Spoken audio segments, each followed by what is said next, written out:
passé, j'ai beaucoup parlé. Même quand c'était la parole de Dieu, ça sortait seulement de ma bouche comme ça, comme ça, comme ça, comme ça. Mais aujourd'hui, je voudrais que nous lisions. Donc on va aller dans la Bible. Là, chacun va lire. Pour que tu te rendes compte que tout ce que j'ai dit pendant les 2 derniers jours n'était pas ma parole. Amen. Même comme on n'est pas allé dans la Bible lire.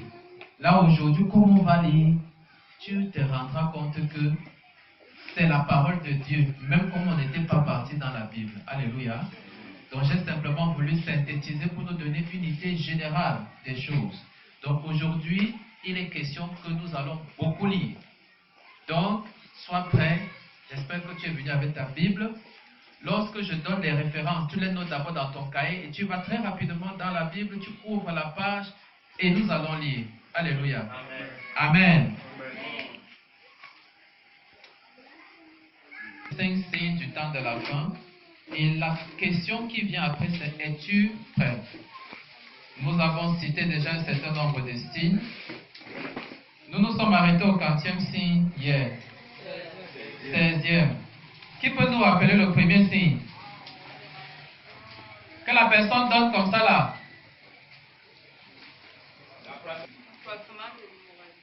L'accroissement de l'immoralité et de la débauche. Oui, 3e signe.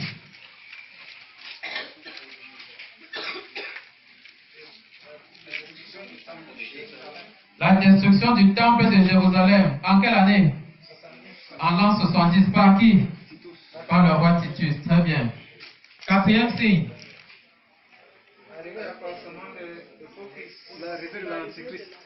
L'arrivée et l'accroissement de faux Christ, de faux Messie. Amen.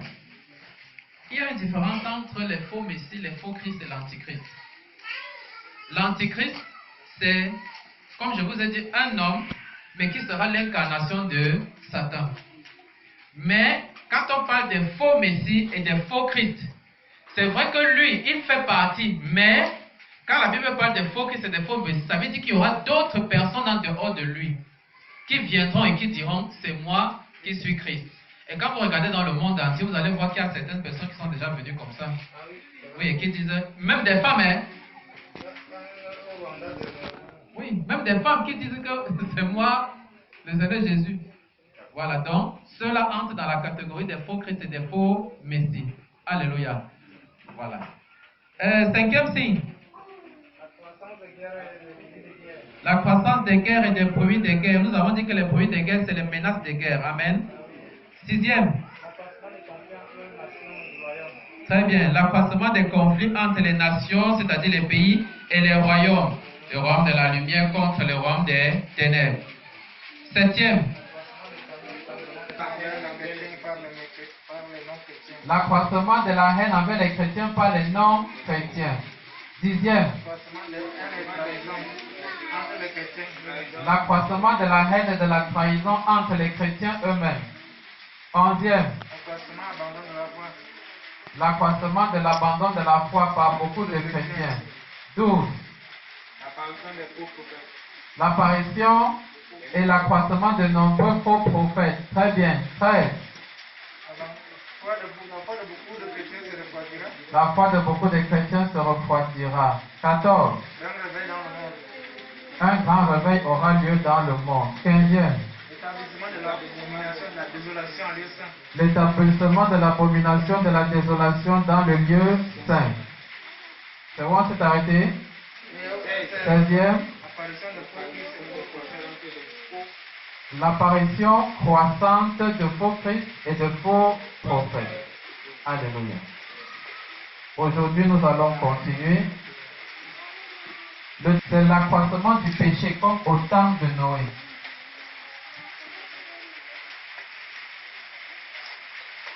Verset 36 à 44. Genèse chapitre 6, verset 5. Genèse 6, verset 5. Et chapitre 7, verset 6 à 23. Genèse 6, verset 5. Et chapitre 7, verset 6 à 23.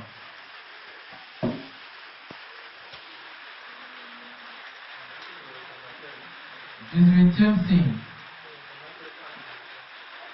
Accroissement du péché comme au temps de Lot. Accroissement du péché comme au temps de Lot.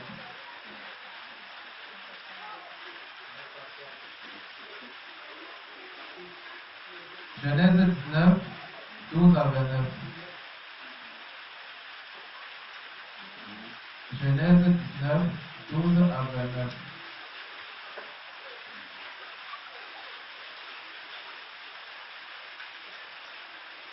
19e signe.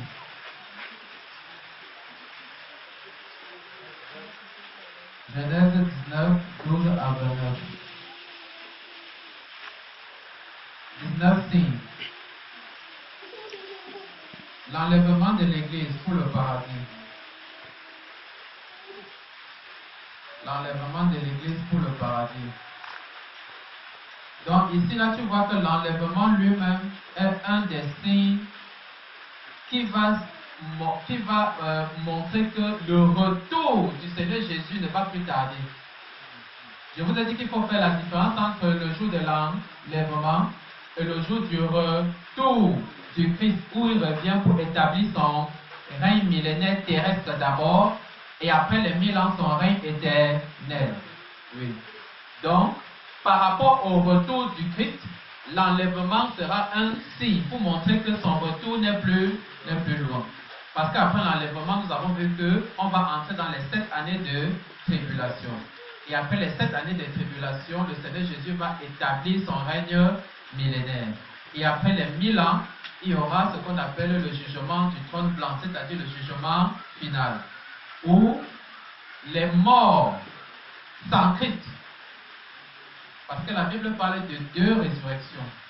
La première résurrection et la deuxième résurrection. Alors, c'est quoi la première résurrection? La première résurrection aura lieu le jour de l'enlèvement. C'est-à-dire, c'est la résurrection pour la vie éternelle. C'est ce que la Bible dit. Donc, la première résurrection, c'est la résurrection pour la vie éternelle. Et ça va se passer le jour de l'enlèvement. Donc, je vous ai dit que les morts, ceux qui sont morts en Christ et qui lui étaient fidèles, vont ressusciter. Ils revêtiront le corps glorieux. Et pendant qu'ils seront en train de monter, nous, ceux qui sont encore vivants et qui sont en Christ, qui sont fidèles à Christ, la Bible dit que leur corps va changer. Ils vont revêtir le corps glorieux et ensemble avec ceux qui sont ressuscités là, ils monteront à la rencontre du Seigneur Jésus dans les airs. En ce moment-là, ceux qui sont morts sans Christ ne ressuscitent pas. C'est pour ça que la Bible parle de la première résurrection, résurrection pour la vie éternelle. Après le millénium, il y aura donc le jugement du trône blanc, c'est-à-dire le jugement final. C'est en ce moment-là que ceux qui sont morts sans Christ et ceux qui étaient encore vivants sans Christ, amen, seront donc jugés, c'est-à-dire seront envoyés dans le lac de feu. Et c'est cela que la Bible appelle la deuxième résurrection, c'est-à-dire la résurrection pour le châtiment éternel. Donc voilà les 2 résurrections dont la Bible parle. Amen.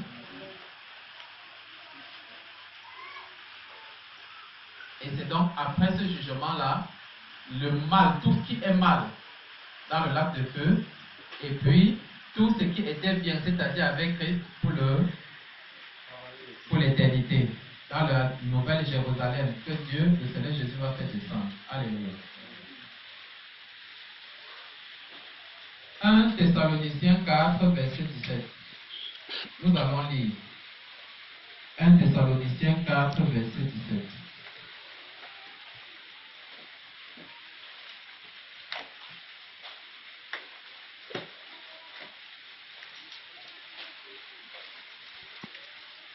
Tu lis attentivement chez toi. 1 Thessaloniciens 4, verset 17. Bon, pour que tu comprennes mieux, nous allons commencer à partir du verset 13. Nous ne voulons pas, frères, vous laisser dans l'ignorance au sujet de ceux qui sont décédés, afin que vous ne soyez pas tristes de la même manière que le reste des hommes qui n'ont pas d'espérance. En effet, puisque nous croyons que Jésus est mort et ressuscité, Nous croyons aussi que Dieu ramènera par Jésus et avec lui ceux qui sont morts. Verset 15. Car voici ce que nous vous déclarons d'après une parole du Seigneur. Nous qui serons restés en vie au moment où le Seigneur viendra, nous ne précéderons pas ceux qui sont morts. Amen. On ne va pas précéder ceux qui étaient morts en Christ. Donc c'est ceux qui étaient morts en Christ qui vont d'abord ressusciter. Et pendant qu'ils seront en train de monter, c'est en ce moment-là que nous, on va revêtir le corps glorieux pour les rejoindre. Verset 16. En effet, au signal donné, sitôt que la voix de l'archange et le son de la trompette retentiront, le Seigneur lui-même descendra du ciel, et ceux qui sont morts, unis au Christ, ressusciteront les premiers. Amen. Ceux qui sont morts au Christ ressusciteront les premiers. Ensuite, nous qui serons restés en vie à ce moment-là, nous serons enlevés ensemble avec eux dans les nuits pour rencontrer le Seigneur dans les airs. Ainsi, nous serons pour toujours avec le Seigneur. Alléluia. Que Dieu nous permette d'expérimenter l'enlèvement le moment venu. Amen. Au nom du Seigneur Jésus. Amen. Ainsi, c'est le retour progressif des Juifs en Israël. Le retour progressif des Juifs en Israël. Je vous ai dit que dans les années 1980 à 91, il y a les Juifs éthiopiens du côté de l'Éthiopie qui sont déjà revenus. Il y en avait environ 85 000 Juifs. Et puis, au fur et à mesure qu'on tend vers la fin, les Juifs sont en train de revenir petit à petit. Il y en a d'autres qui vont revenir du côté de la Russie. Et il y en a d'autres, comme ils avaient été éparpillés dans les diverses nations du monde, ils quitteront de l'endroit où ils sont pour revenir. Donc ce retour va se prolonger ainsi jusqu'après l'enlèvement. Alléluia. Donc, on peut voir Sophonie, parce que Dieu avait prédit cela dans le livre de Sophonie, le retour des Juifs en Israël. Sophonie chapitre 3, verset 10. Dieu avait prédit cela.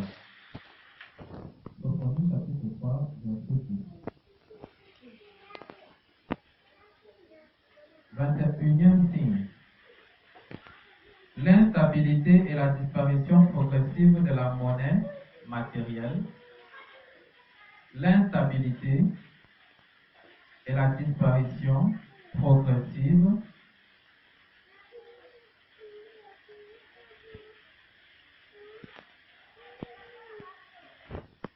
de la monnaie matérielle au profit de la monnaie virtuelle. Au profit de la monnaie virtuelle. La monnaie matérielle, c'est les pièces de monnaie que nous avons là. 100 francs, 500, les billets 1000. La Bible appelle, c'est ça que nous appelons la monnaie matérielle. Et comme nous tendons vers la fin, cette monnaie matérielle-là va disparaître petit à petit. Et ce qui va prendre le dessus sera la monnaie virtuelle. C'est-à-dire, ce ne sera plus de l'argent qu'on va toucher. Ce sera de l'argent qu'on va... On va faire les transactions seulement maintenant avec les trucs magnétiques informatiques. Oui. Vous voyez, maintenant on a ce qu'on a, on a la carte magnétique. Vous voyez qu'avec la carte magnétique, vous pouvez aller même dans certains supermarchés, vous payez à partir de la carte magnétique sans sortir de l'argent. Tu payes à partir de la carte magnétique. Et tout ça, c'est un plan progressif pour qu'à un moment donné, la monnaie matérielle va disparaître. Vous vous êtes rendu compte que de plus en plus même, nous avons des difficultés pour avoir les pièces. Vous croyez que ça leur coûte quoi de fabriquer d'autres? Ça ne leur coûte rien. Mais vous voyez que depuis là, on ne sort pas de nouvelles monnaies. Et à côté, on est en train de créer quoi? Orange Money, MTN Money. Vous voyez? Ce qu'on est en train de vouloir, c'est qu'on est en train de vouloir petit à petit, pendant que la monnaie matérielle disparaît, on veut nous mettre dans le domaine de quoi? De la monnaie virtuelle. Vous allez voir, tu arrives quelque part, tu payes plutôt avec Orange Money. Tu payes plutôt avec Mobile Money. Et c'est comme ça.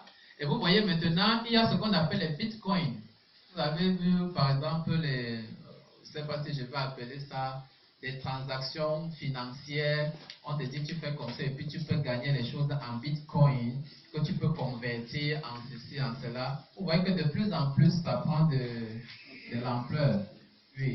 Donc, tout ça, c'est un plan savamment orchestré.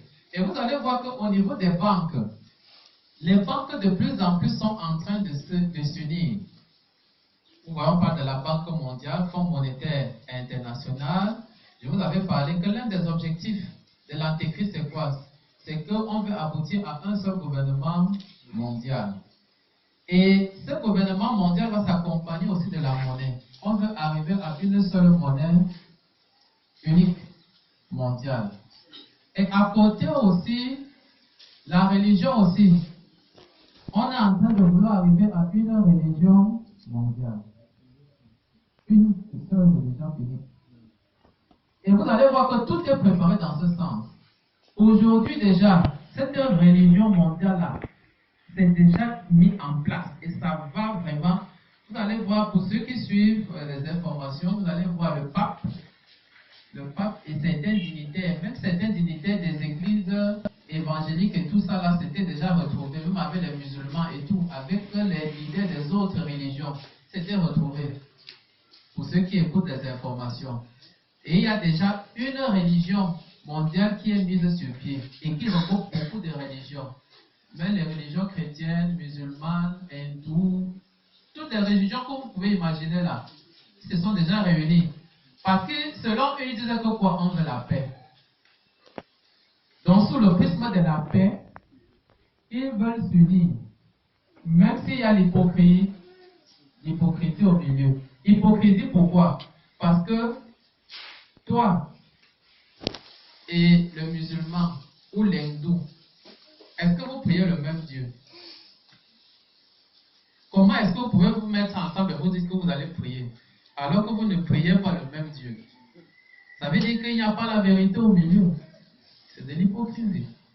Ce qu'on appelle l'œcuménisme. L'œcuménisme veut dire quoi? Les personnes des diverses religions se mettent ensemble pour faire quelque chose. On parle des cultes œcuméniques. Et les cultes œcuméniques sont sataniques. Oui, parce que c'est de l'hypocrisie qui est au milieu. Parce que musulmans, hindous, toutes les chrétiens, les religions que vous voyez là, ceux qui ont ces idoles-là, chrétiens, comment est-ce qu'ils peuvent dire qu'ils se mettent ensemble pour prier? Pendant que toi, tu t'adresses au Seigneur Jésus qui est le Fils de Dieu. Le musulman, lui, à côté, il s'adresse à Allah. Et lui, sait que le Seigneur Jésus n'est même pas le Fils de Dieu et n'est même pas Dieu. Pendant ce temps, l'hindou, lui, croit à Bouddha. L'autre, ainsi de suite. Et vous dites que vous vous mettez ensemble pour prier. Vous priez qui? Vous voyez donc que les prières œcuméniques sont sataniques. Amen. Et vous voyez donc que cette religion mondiale aussi, qu'on est en train de vouloir mettre sur pied, ça ne peut pas être de Dieu. Alléluia. Et tout ça, c'est un plan de l'Antéchrist. À un moment donné, tous ceux qui ne voudront pas faire partie de cette religion mondiale seront persécutés. C'est-à-dire qu'on va vous prendre comme des ennemis. C'est-à-dire les gens qui ne veulent pas la paix. On va vous prendre comme des ennemis de la paix. Parce qu'ils vont faire ça, mettant ça sous le signe de la paix. Que non, dans le sens de qu'il n'y ait pas de problème, qu'il n'y ait pas de conflit. C'est mieux qu'on s'unisse et qu'on soit au sein de quelque chose. Et vous allez voir que même la Bible, si vous avez déjà écouté le pape disait que les anciennes Bibles que nous avons, version 8 secondes, tout ça là, que c'est dépassé. Qu'il faut des nouvelles Bibles. Et ces nouvelles Bibles-là même sont déjà sorties. Oui, il y a une Bible qu'on appelle Bible 2000, quelque chose comme ça. Il y en a d'autres. Et là-bas, quand vous allez lire cette Bible-là, comparée avec les anciennes, vous allez voir qu'il y a beaucoup de choses qu'on a enlevées. Oui, beaucoup de choses. Oui, parce que selon eux, ils disent que la Bible est dépassée. C'est-à-dire qu'il faut une nouvelle Bible qui s'adapte aux réalités d'aujourd'hui, au monde actuel. Oui. Et une autre tendance que vous allez constater, c'est que de plus en plus, on ne veut même plus que les gens prononcent le nom du Seigneur Jésus. Oui. Parce que selon eux, quand on est ensemble et tu prononces le nom du Seigneur Jésus, tu es en train de fustiger les autres. C'est comme si tu faisais de la discrimination. Donc on veut que tu mettes le nom du Seigneur Jésus à côté et que tu prononces que Dieu. Donc c'est-à-dire, de plus en plus, on veut que les gens mettent le nom du Seigneur Jésus à côté. Comme au temps du Seigneur Jésus, on combattait les apôtres. Quand on ne veut plus vous entendre prêcher à ce nom-là. Et c'est en train d'arriver et ça va aller croissant. C'est-à-dire, vous allez voir à un moment donné des gens qui vont commencer à prier. On va te dire au nom de Dieu, au nom de Dieu. Parce qu'on ne veut pas prononcer le nom du Seigneur Jésus. Ça, c'est pour certains. Et pour d'autres, ils vont dire au nom de Dieu, mais ce n'est pas le Seigneur Jésus qui est leur Dieu. Ce sera au nom de leur faux Dieu. Donc finalement, vous allez voir qu'on voudra qu'on dise au nom de Dieu parce qu'on veut que tout le monde se reconnaisse dans le nom là. Par exemple, quand tu dis seulement Dieu, tout le monde se reconnaît là-bas dedans. Parce que chacun a son Dieu. Oui. Puisque Dieu n'est pas un homme. Amen. Dieu n'est pas un homme. Et c'est ce qu'on veut de plus en plus. C'est pour ça que faites attention. Si vous arrivez quelque part où on prêche n'importe quoi, on dit au nom de Dieu, au nom de Dieu, au nom de Dieu, au nom de Dieu. Ce milieu-là n'est pas bon. Tout ce que nous obtenons, c'est au nom du Seigneur Jésus-Christ. Si vous arrivez quelque part, on dit au nom de, dans un autre nom que le nom du Seigneur Jésus, fuis là-bas. Prends tes deux pieds là, tu mets ça ici, tu fuis vite. Amen. Donc, c'est pour ça que nous avons parlé ici de l'instabilité de la monnaie. Vous voyez que la monnaie devient instable. Les pièces on ne les trouve plus. Ainsi de suite. Tout ça, c'est l'instabilité. Et nous allons à la disparition progressive donc, de la monnaie matérielle au profit de la monnaie virtuelle. On peut voir ça. Vous allez mettre Apocalypse chapitre 13, verset 16 à 18. Éphésiens 4, verset 30. Bien, je veux qu'on lise Apocalypse 13, verset 16 à 18. Verset 16 à 18. Je vais lire.